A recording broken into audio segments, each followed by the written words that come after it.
Samantala, Idol, Maples River sa Aguilar, Pangasinan muling binuksan sa publiko. Para sa detalye ng balitang yan, kasama natin Idol Matthew Pacheco. 104.7 IFM Report.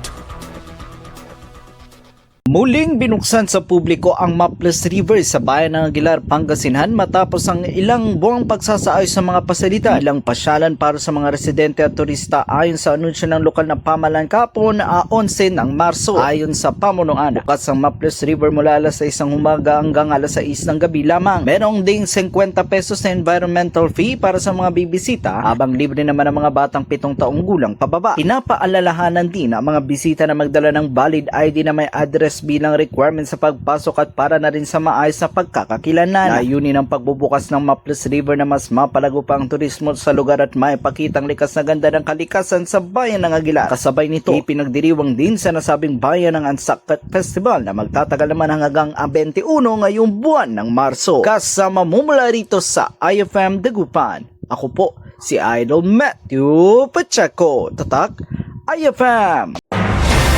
IFM News. IFM News. IFM News.